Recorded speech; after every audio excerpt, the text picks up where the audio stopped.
Vous prenez parfois un cachet pour dormir? Juste un petit comprimé, histoire de passer une bonne nuit? Franchement, qui n'a jamais craqué après 3-4 nuits blanches, on se dit, passez rien, c'est comme prendre une aspirine. Et puis parfois, ça devient une habitude. Une habitude qui change tout. C'est exactement ce qui est arrivé à Claire, 52 ans, parisienne, cadre dans une boîte de communication. Une femme dynamique, organisée, toujours sur la brèche. Le genre qui court partout entre les réunions, le métro bondé, les courses au Monoprix et les repas de famille le dimanche midi. Une femme comme on en connaît tous. Pas une star, pas une héroïne, juste quelqu'un de normal. Et c'est justement ça qui rend son histoire dingue, parce qu'au départ, rien ne laissait penser qu'elle allait vivre une descente aussi étrange. Tout a commencé par des insomnies. Rien d'exceptionnel, hein? Le stress du boulot, les enfants qui grandissent, les soucis financiers qui tournent en boucle dans la tête. Vous connaissez ça, non? Ces nuits où on regarde l'heure toutes les 10 minutes en se disant « Bon, si je m'endors maintenant, j'ai encore 5 heures de sommeil, 4 heures, 3 heures. » Et le matin, les yeux explosés, obligé d'avaler 2 cafés bien serrés pour tenir debout. Claire en a parlé à son médecin traitant. Un médecin de quartier, pas méchant, que c'est pressé comme tous les médecins de ville, avec sa salle d'attente toujours pleine à craquer et les mêmes affiches depuis 10 ans sur les murs. Faites-vous vacciner contre la grippe. Pensez au dépistage du cancer colorectal. Vous voyez le tableau. Ce médecin, un peu blasé, lui a prescrit des somnifères. Pas grand-chose, juste quelques comprimés, le temps de retrouver un rythme. Prenez ça 2 ou 3 semaines, pas plus. Sauf que 2 ou 3 semaines se sont transformées en 2 ou 3 mois, puis en 1 an. Et au final, elle en a pris tous les soirs, tous, sans exception, pendant 10 ans. Et c'était devenu un rituel, comme se brosser les dents, comme poser son téléphone sur la table de nuit. Claire passait à la pharmacie du coin, carte vitale glissée dans la machine, et elle ressortait avec sa petite boîte. Sous la pluie, en plein soleil, en hiver comme en été. Une habitude banale, tellement banale qu'elle n'y pensait même plus. Au début, tout allait bien. Elle dormait. Elle retrouvait le sourire. Elle avait l'impression de revivre. Ses collègues disaient même « Ah, t'as bonne mine en ce moment. » Elle plaisantait. « Merci, Sanofi. » Et tout le monde rigolait. Mais voilà, il y a toujours un « mais », non? Ce qui allait arriver à Claire, personne n'aurait pu le deviner. Ni son mari, ni ses enfants, ni même elle. Et je vous jure, la suite va vous surprendre.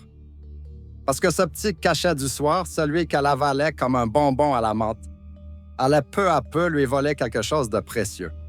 Sa mémoire.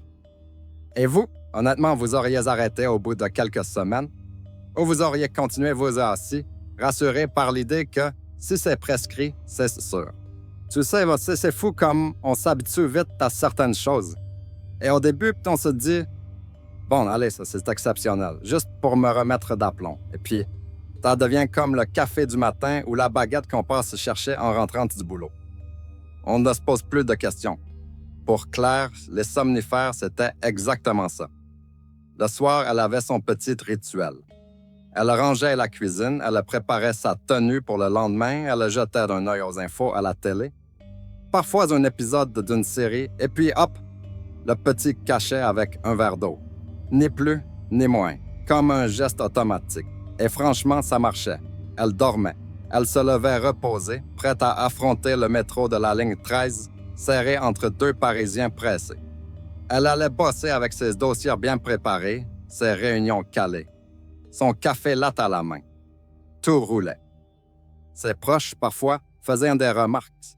Sa mère, par exemple, la bonne vieille sagesse populaire. Tu sais, les médicaments, c'est jamais bon à long terme. Prendre plutôt une tisane de verveine, comme moi. Claire levait les yeux au ciel. Oui, maman, mais la verveine, ça ne marche pas quand tu as un cerveau en ébullition à 3 heures du matin. Même autour de la table familiale, le sujet revenait. Son frère, un peu moqueur. Franchement, vous les Parisiens, dès qu'il y a un souci, c'est pilule directe. Nous, à la campagne, on fait une marche. On boit un coup de rouge. Et on dort. Tout le monde rigolait. Claire aussi. Elle le disait. Eh bien, moi, je dors. C'est l'essentiel. Et au fond, qui allait l'inquiéter? C'était prescrit, remboursé par la Sécu, validé par son médecin. Elle se disait, si c'était dangereux, on ne me le donnerait pas, non? Tu vois le raisonnement. Très français d'ailleurs. C'est marqué sur la carte vitale. Donc, c'est officiel. Les années passaient, les saisons défilaient, les vacances d'été en Bretagne, les bouchons sur l'A6 en direction du sud, les soirées d'hiver sous la couette avec une série, et toujours ce petit cachet, fidèle compagnon de ses nuits. Elle n'y pensait même plus. Pour elle, ce n'était pas un médicament. C'était juste son ticket pour dormir. Une assurance contre les nuits blanches. Comme d'autres gardent toujours un Doliprane dans leur sac au cas où. Et pourtant déjà, quelque chose changeait. Pas grand-chose, des détails. Parfois, elle retrouvait une note collée sur le frigo et se demandait pourquoi elle l'avait écrite ou elle entrait dans une pièce et oubliait ce qu'elle était venue chercher. Elle en rigolait. J'ai un cerveau en gruyère. Sauf que ce n'était pas drôle. C'était le tout début de l'histoire. Le début d'un engrenage. Vous voyez, c'est là que ça devient intéressant. Parce que quand une habitude s'installe, quand elle devient invisible, c'est là qu'elle peut faire le plus de dégâts. Et vous dites-moi, est-ce que vous aussi, un petit rituel comme ça? Un truc que vous faites machinalement, sans jamais remettre en question? Une habitude dont vous ne pourriez plus vous passer? Au début, ça semblait presque anodin. Qui n'oublie pas un rendez-vous, un mot de passe, une date d'anniversaire? On met ça sur le compte du stress, de la fatigue, du trop plein de choses dans la tête. Sauf que, petit à petit, les oublis de Claire sont devenus un peu trop fréquents. Un matin, elle avait rendez-vous chez le coiffeur. Rien de compliqué, hein? Elle y va depuis 15 ans. Toujours la même petite rue à côté de la mairie. Eh bien, ce jour-là, elle a complètement zappé. Son téléphone a sonné. Madame, vous aviez rendez-vous à 10 heures. Elle a bredouillé une excuse, mais elle était déjà troublée. Ça ne lui ressemblait pas. Puis, il y a eu ce dîner entre amis. Tout le monde parlait boulot, vacances, projets. Claire, enthousiaste, raconte une anecdote croustillante sur son dernier séminaire à Lyon. Tout le monde rigole. Mais 10 minutes plus tard, elle recommence. La même histoire, mot pour mot. Son mari lui glisse discrètement. « Tu viens de le dire. » Elle sourit, gênée, et change de sujet. Au fond, elle se disait « C'est rien, ça arrive. On se rassure toujours, pas vrai? » Sauf que les petites choses s'accumulent. Un soir, en rentrant du boulot, elle s'est arrêtée devant son immeuble, les clés en main, et pendant quelques secondes, elle ne se souvenait plus quel était son code d'entrée.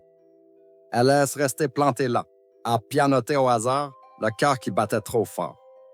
Finalement, un voisin est arrivé et elle a fait semblant de chercher ses courses pour masquer sa panique. Autre scène, plus intime. Dans la cuisine, son mari lui dit en riant « T'as encore mis le sel dans le frigo. » Elle rigole avec lui, mais ça la ronge. Elle sait qu'elle ne faisait pas ça avant, et puis il y a eu ce moment étrange, le plus troublant peut-être. Elle rangeait ses papiers sur la table du salon. En ouvrant une enveloppe, elle tombe sur une facture EDF. Rien d'exceptionnel, sauf qu'elle n'avait aucun souvenir de l'avoir reçue, ni même de l'avoir ouverte une première fois. Pourtant, l'enveloppe était déchirée depuis longtemps, comme si une partie de sa mémoire avait été effacée. Son mari a commencé à s'inquiéter un peu plus sérieusement. « Tu te rends compte que tu me racontes souvent 2 fois la même chose? »« Oh, mais tout le monde fait ça. »« Peut-être, mais toi, c'est tous les jours maintenant. » Claire, elle, oscillait entre l'humour et le doute. Elle plaisantait. « Voilà, je deviens vieille. » Mais la nuit, allongée dans son lit, elle y repensait. Et si ce n'était pas juste ça? Parce qu'on le sait tous. Oublier une fois, c'est normal. Mais quand ça se répète, ça devient un signal. Ce qu'elle ne savait pas encore, c'est que ce n'était que le début. Les trous de mémoire allaient s'élargir jusqu'à la déstabiliser complètement dans son quotidien. Et là, honnêtement, vous auriez fait quoi? Consulter un médecin? Ou mis ça sur le compte du stress et de la fatigue, comme Claire? C'est là que les choses ont commencé à basculer pour de vrai. Les petits oublis rigolos qu'on prend à la légère se sont transformés en vrais problèmes.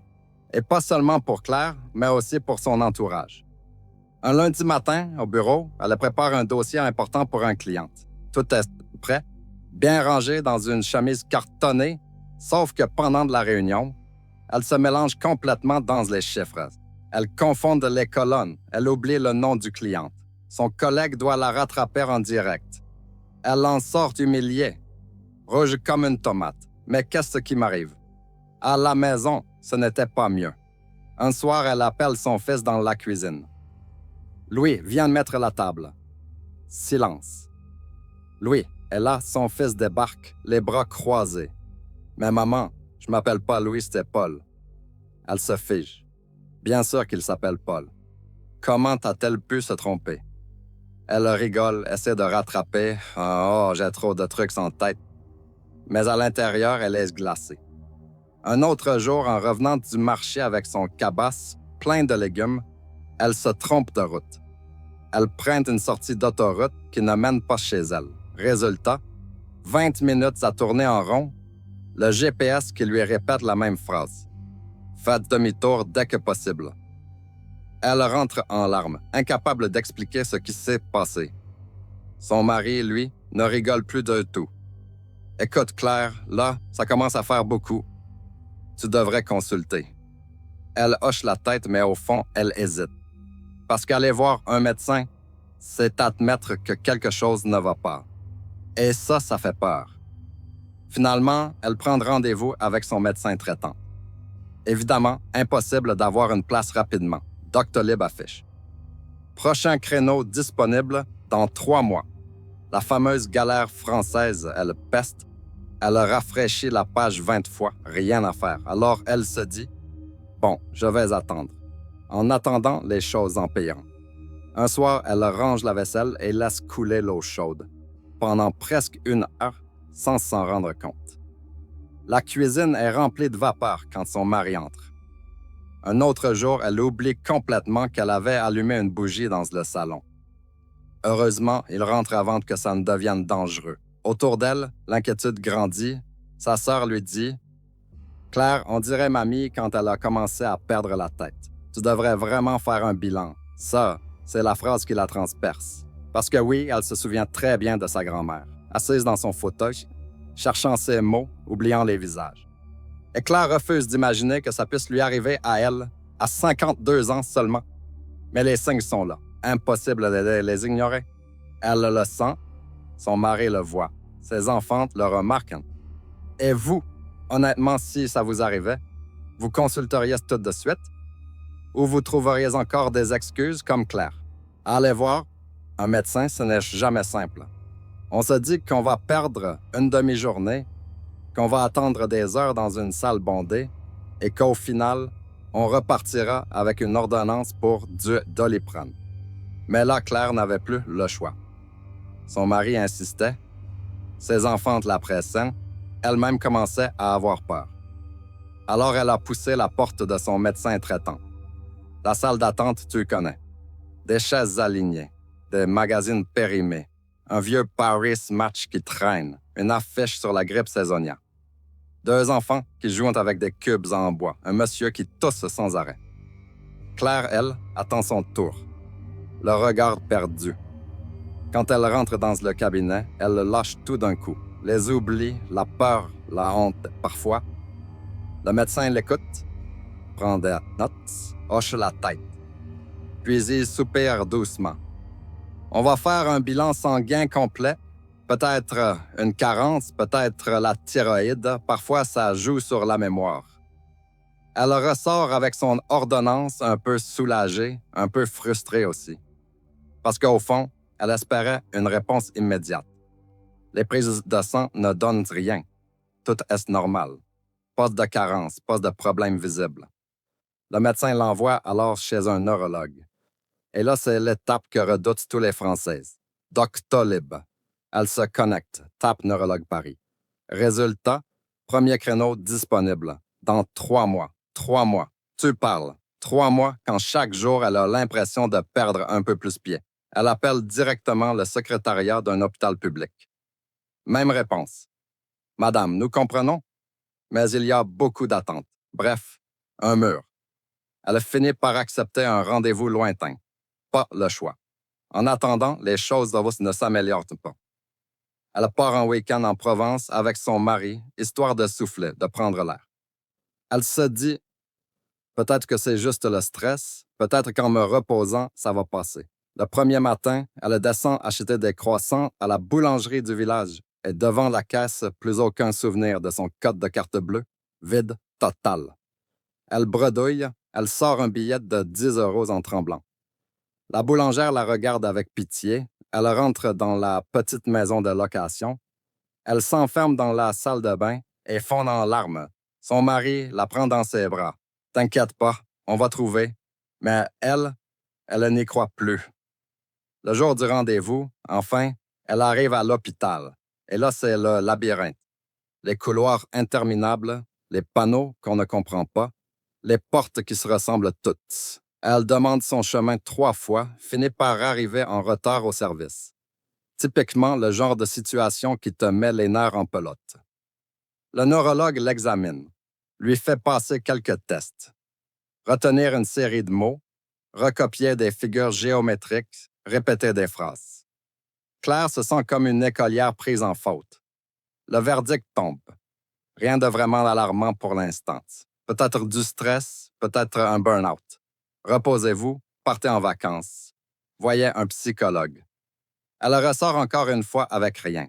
Pas de réponse, pas d'explication, juste plus de questions qu'avant. Et c'est là que le spectateur se dit « Mais enfin, comment personne n'a pu voir? » Le coupable était pourtant sous leurs yeux. Un matin, Claire retourne chez son médecin traitante. Elle est épuisée. Ses cernes sont marquées, ses cheveux en bataille, son sac à main déborde de papier froissé. Elle s'assoit en face du bureau et lâche d'une voix blanche. « Docteur, je n'en peux plus. Je perds des morceaux de moi-même chaque jour. Je deviens folle. » Le médecin la regarde longuement. Il reprend calmement l'historique, question après question. Ses habitudes de sommeil, son alimentation, son travail, ses antécédents familiaux. Puis il pose une question qu'il n'avait pas posée jusque-là. « Est-ce que vous prenez des médicaments régulièrement? » Claire hésite. Elle fouille dans son sac, en sort une petite boîte froissée. Juste ça des somnifères. J'en prends le soir quand je n'arrive pas à dormir. Mais bon, c'est rien ça. Le médecin prend la boîte, la lit attentivement. Il fronce les sourcils. Depuis combien de temps pas? Oh, je sais pas trop, peut-être 6 mois. Tous les soirs. Ouais, sinon je ne ferme pas l'œil. Silence. Le médecin repose la boîte sur le bureau. Claire sait que comprimés, à court terme, ça aide. Mais à long terme, ils peuvent provoquer exactement les symptômes que vous décrivez. Trou de mémoire, désorientation, confusion. Claire reste figée, son cœur bat plus vite. Attendez, vous êtes en train de dire que tout ça, c'est à cause de ces pilules? C'est très probable. Le monde s'arrête. Tous ces mois de peur, d'humiliation, de doutes, et la réponse est celle-là sur une petite boîte en carton qu'elle trimballait sans y penser. Elle repense à la première fois où elle les a prises. Une nuit d'insomnie après une grosse dispute au travail. Elle voulait juste dormir, juste fermer les yeux. Le pharmacien avait dit « Ce n'est pas très fort, mais ne dépassez pas quelques semaines. » Elle n'avait pas écouté. Elle s'était dit « Si ça marche, pourquoi arrêter? » Et voilà le résultat. Son médecin poursuit. « On ne va pas arrêter brutalement, ce serait dangereux, mais on va mettre en place un sevrage progressif. Et je vais vous orienter vers un spécialiste du sommeil. » Claire sort du cabinet sous le choc. Elle marche dans la rue, le sac serré contre elle. Les voitures passent, les gens parlent, mais elle n'entend rien. Elle n'arrive pas à croire qu'un détail aussi banal ait pu bouleverser sa vie entière. Le soir, elle annonce la nouvelle à son mari. Il reste silencieux un long moment, puis il souffle. « Donc tu n'as pas Alzheimer? » « Non, pas Alzheimer. » Et là, pour la première fois depuis des mois, elle voit ses yeux s'illuminer. Mais au fond d'elle, Claire n'est pas encore rassurée. Parce que si ces comprimés sont la cause, alors combien de temps faudra-t-il pour que son cerveau retrouve toute sa clarté? Est-ce que certains dégâts sont irréversibles? Elle se couche ce soir-là avec plus d'espoir, certes, mais aussi avec une nouvelle peur, celle de découvrir qui elle est sans ses béquilles chimiques. Arrêter les somnifères, ça paraît simple, dit comme ça. Tu jettes la boîte, tu tournes sur la page. Mais dans la réalité, c'est un champ de bataille. Le médecin avait prévenu Claire. On va réduire progressivement. Pas du jour au lendemain. Votre corps s'est habitué, il va protester. Et elle avait raison. La première semaine, elle passe de son comprimé habituel à une demi-dose. La nuit tombe. Elle se glisse sous les draps, ferme les yeux et attend. Le sommeil ne vient pas. Son esprit tourne à 100 à l'heure. La liste des courses, un souvenir d'enfance, une réunion au boulot, une phrase entendue dans le métro. À 3 heures du matin, elle fixe toujours le plafond, les yeux secs, la gorge nouée. Son mari dort à côté, respire calmement. Elle lutte contre ses propres pensées.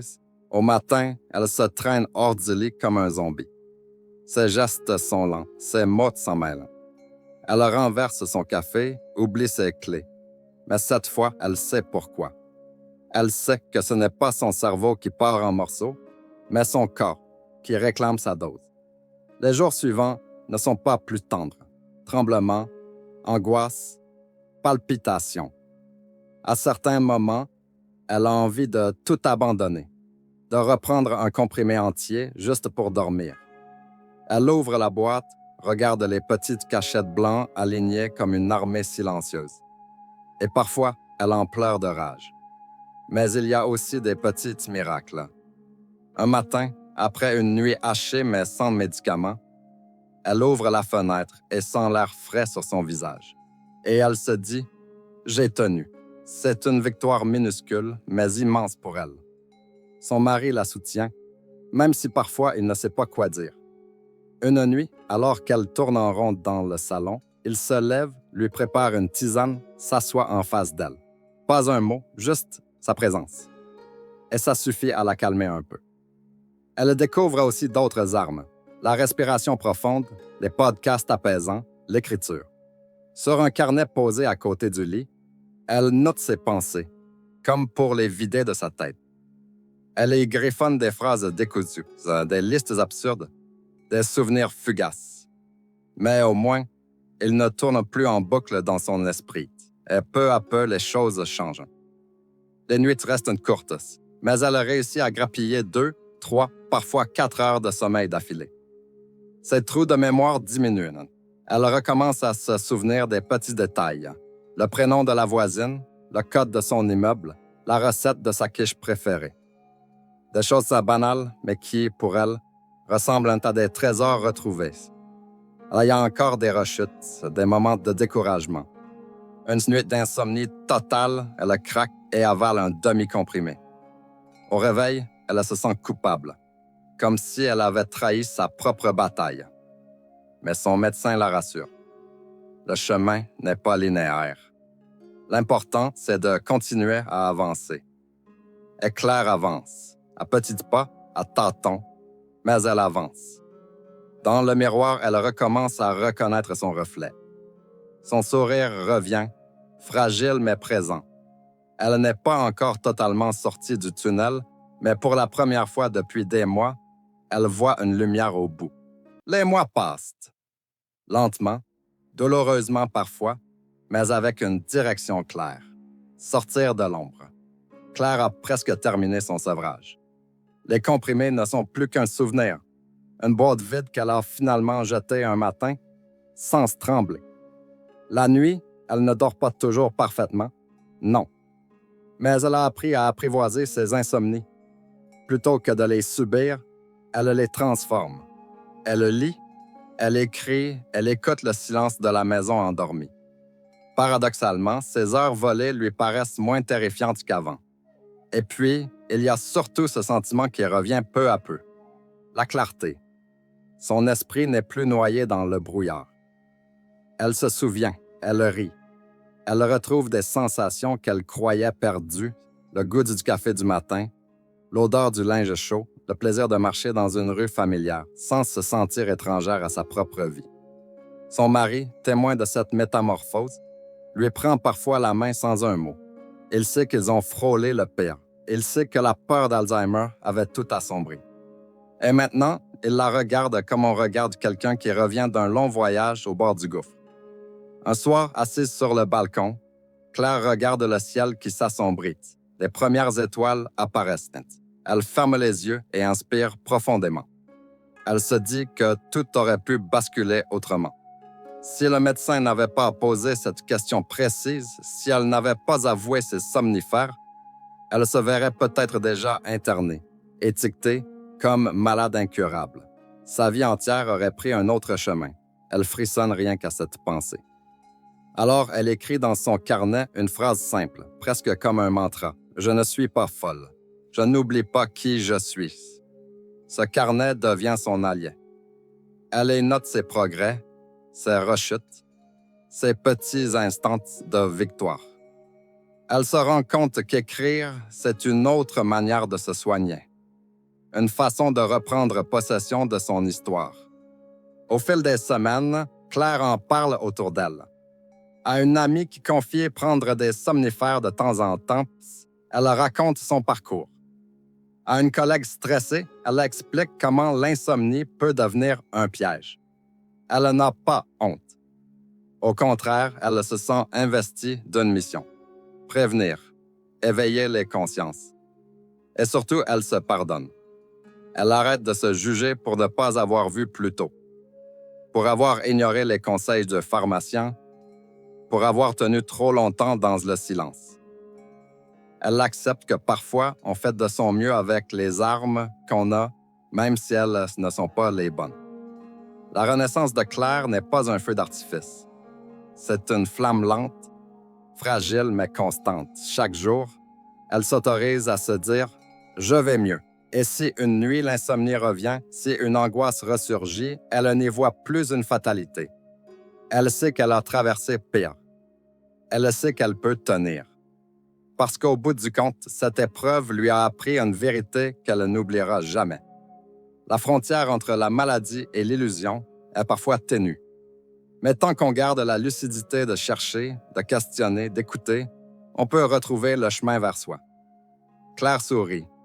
Elle n'a plus peur de se perdre. Au fond, l'histoire de Claire n'est pas seulement celle d'une femme perdue dans le brouillard des somnifères. C'est aussi l'histoire de toutes ces existences qui vacillent sur un détail invisible, un geste répété, une habitude qu'on croit anodine. On imagine souvent que les grandes tragédies commencent par un choc, un accident brutal, un diagnostic implacable. Mais parfois, elles en naissent dans le silence d'un petit comprimé avalé chaque soir. La frontière entre la médecine qui soigne et le piège qui enferme est fine, presque imperceptible. Un traitement qui apaise finit par devenir une prison. Et ce n'est que lorsque les murs se referment qu'on réalise qu'on a perdu la clé. Claire a eu la chance de croiser un médecin attentif, de trouver un mari patient, de garder malgré tout une étincelle de lucidité. Mais combien d'autres se passent entre les mailles? Combien de vies se fritent, mal étiquetées, mal comprises, enterrées sous un mauvais diagnostic?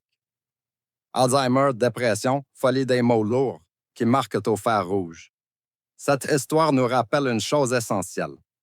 La vérité, en médecine comme dans la vie, est parfois plus simple qu'elle n'y paraît.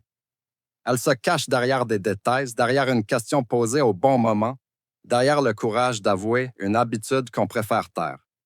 Elle nous rappelle aussi que la mémoire, ce fil fragile qui nous relie à nous-mêmes, n'est jamais acquise. Elle peut vaciller, se brouiller, se fragmenter, et pourtant, même au cœur du chaos, il reste toujours une possibilité de revenir. Claire n'est pas seulement sortie d'une dépendance. Elle a appris à se regarder en face, à reconnaître sa vulnérabilité, à se réinventer. Et ça, c'est peut-être la plus grande victoire. Alors si tu écoutes cette histoire ce soir, retiens ceci. Ce ne sont pas toujours les tempêtes spectaculaires qui nous menacent de plus. Parfois, c'est la pluie fine, celle qui tombe chaque soir sans bruit, qui finit par nous noyer. Mais tant qu'on garde la force de s'arrêter, de lever les yeux, de demander « et si c'était autre chose ?» On peut trouver une issue. Et toi, si un jour tu sens ton esprit s'embrouiller, si tu as peur de te perdre, rappelle-toi l'histoire de Claire. Parce qu'elle prouve une chose. Même quand tout semble s'effacer, il reste toujours une chance de retrouver le chemin vers soi. La renaissance n'est jamais spectaculaire. Elle est discrète, patiente, mais elle est possible, toujours.